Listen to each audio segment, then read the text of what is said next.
a station covering all of the DMV. This is DC News Now. Good evening and thanks for joining us for DC News Now at 4. Here's a look at some of the top stories we're working on all across the DMV. Our top story: NFL owners are meeting right now, voting on the sale of the Washington Commanders franchise. Meanwhile, fans here at home are still divided on where they'd like to see the team's future home. And outgoing owner Dan Snyder's legal battles are just beginning. We have team coverage of all of that all across the district tonight. And it's all quiet out there right now, but as we go into the overnight hours, that is likely to change. We're timing out when some strong to severe storms could roll across the area coming up in just a bit. All right, Damon, and we're following developing news out of Georgetown, where 5 people were hit by a car in a parking garage at the University Hospital. Our Leonard and Fleming will have a live report coming up in minutes. Thanks for joining us on this Thursday for DC News Now at 4. I'm Annalisa Gale. It's a big day here in the DMV sports world, with NFL owners voting right now on the sale of the Washington Commanders franchise. We could hear a decision any minute now. A yes would approve the $6 billion sale of the team from embattled owner Dan Snyder to a group led by DMV native Josh Harris. We have team coverage throughout our shows this afternoon. Alex Flum is at Navy Yard with Commanders fans who have been waiting for this day for a long time now. But first, sports director Derek Forrest joins us in studio with the latest. Derek, where do the owners stand in this voting process? Yeah, thanks, Annalisa. Well, this is a big day for the fan base as everyone hopes we have entered the final hours under the watch of Dan Snyder. There are still a lot of things the owners need to discuss. We know 75% of the owners will have to vote yes for the sale of the team to be approved. But as of right now, according to reports, there are resolved issues with the Mary Jo White report and her investigation into workplace misconduct and financial improprieties. Now, remember, Dan Snyder has been trying to remove himself from any damage to his name once the sale is final. And there are concerns as to what may be released in this report. If and when this is resolved and the vote goes through, it will be one of the biggest sports days in DC history. It means they get their football team back, even if we don't know enough about Josh Harris and what exactly the Josh Harris group is going to be. But I think you're going to start to feel from a fan base perspective that you can have your team back and maybe give it a gentle hug as opposed to maybe a good long kiss. And as soon as we have another update on what's going on in Minneapolis with the owners' vote, we'll be sure to relay all the new information we have. Annalisa? Yeah, Derek, and I can feel a lot of people holding their breath right now. It's been 24 years with Dan Snyder as the owner. What will this mean for the fan base once that vote is in? Yeah, Chris Russell kind of hit on it a little bit there, but it's really Christmas Eve is how I would describe it. It's one of the biggest days in sports history for the fans. Everyone's been wanting to see Dan Snyder out, but it's also about the former employees, all the Mary Jo White investigation for financial improprieties and for the sexual misconduct stuff. It's all about those people as well.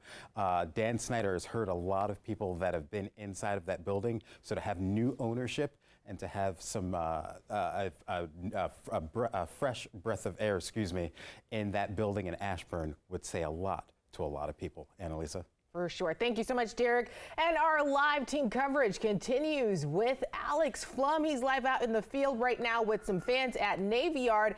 Alex, what are you hearing from them? Well, you look at the history of this Washington Commanders organization, right? 3 Super Bowls, 1983, 1987, and 1992. And now July 20th, 2023, when Dan Snyder sells the Washington Commanders to the Josh Harris group. This is historic. This is a huge day for the fans. Talked to so many fans today. They feel like something was taken away from them for 2.5 decades, and it's now back. And we have the first fan that was in line here to come to this burgundy and sold party here at the bullpen.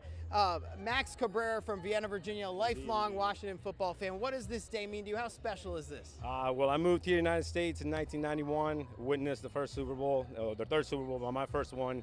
Became a fan for life, and we've been out here representing the Redskins Initiative, our diehard group of fans that tailgates together all the time. Here we are, they're all still at work, but they'll be out here shortly. You know how that goes. So you're used to tailgating for events. I saw, we pulled up here. He was the first one standing here about 20 minutes ago or so, but you said that you were here since 2 o'clock. Why was it important to be the first one here? It's this is our life, man. Sundays are dedicated to the Redskins. Have been, always will be. All our wives understand that. They're all part of this now. Our kids will be. And just to be the first one out here, wave the flag, and the victory, a victorious day, not just for us in D.C., but Virginia, Maryland, everywhere around, the whole NFL. It's a great day. It's a great day. Max, you saw that Super Bowl when you got here. Since then, it's been a heck of a lot of losing.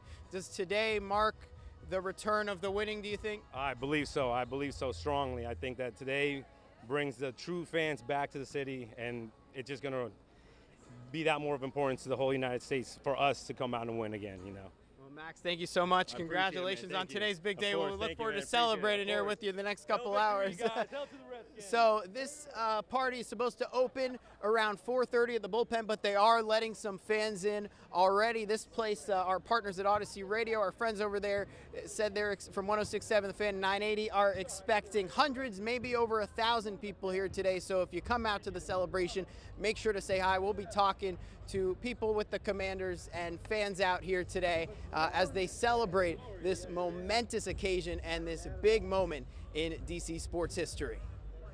Alex, thank you. We'll check back in with you soon. Looks like the fans are already out there for sure. Well, stay with us throughout our shows tonight as this historic vote unfolds now. Mariel Carbone will join us in just a few minutes with the latest on a potential move for the Commanders Stadium, and we'll learn more about outgoing owner Dan Snyder's legal battles as well.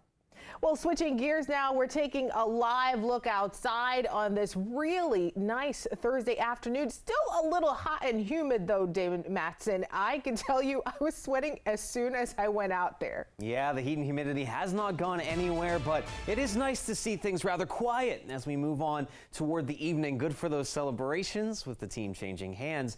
Look at how hot it did get, though. Thus far today, those highs are topping out in the upper 80s to low 90s. Nothing that's very different from what we have been seeing over the last several days. Yesterday was a slight reprieve, but we're right back into the low 90s here today. And there you go. The satellite and radar picture rather quiet. There has been a little bit of activity up toward Philadelphia, toward the eastern shore as well, but thankfully much of the DMV has remained high and dry. But if we zoom out this picture and look off to the north and west, there is a storm system sitting over the Great Lakes that is already firing up a very strong line of thunderstorms that is currently impacting the city of Detroit. And what you see here in this yellow is a severe thunderstorm watch that extends toward northwestern Pennsylvania as this line continues to gain strength as it tracks south and east through the rest of the evening time and then into the overnight. And we could be seeing the remnants of this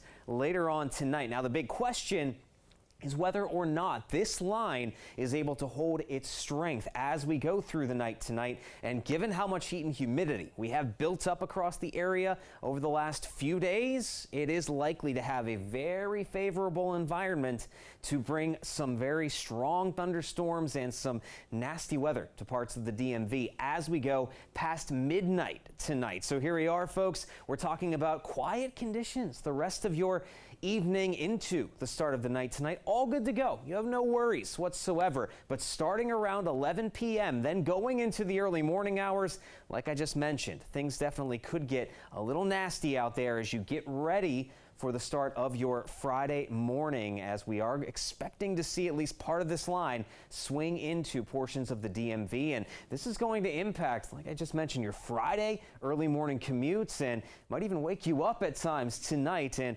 hey, we need to find a way to get those warnings if this is going to be a strong to severe situation. So this is something we're tracking as we move into the night tonight. We'll have the latest updates on the threats these storms pose and when it could be kicking out of here. That's all coming up in just a bit.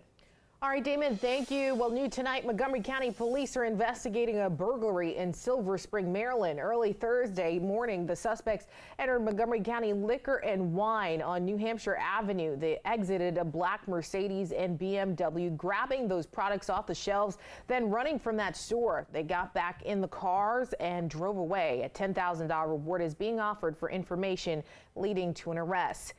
And developing right now, hospital officials say a person has died after several people were hit by a car in a parking garage at Georgetown University Hospital earlier today. DC Fire and EMS responding to the 3800 block of Reservoir Road in Northwest Washington just after 1 p.m. They originally said only 5 people were hit, but said a 6th person was also injured. Right now, police are working to determine what led up to all of this. We will have more coming up in a live report on DC News Now at 5.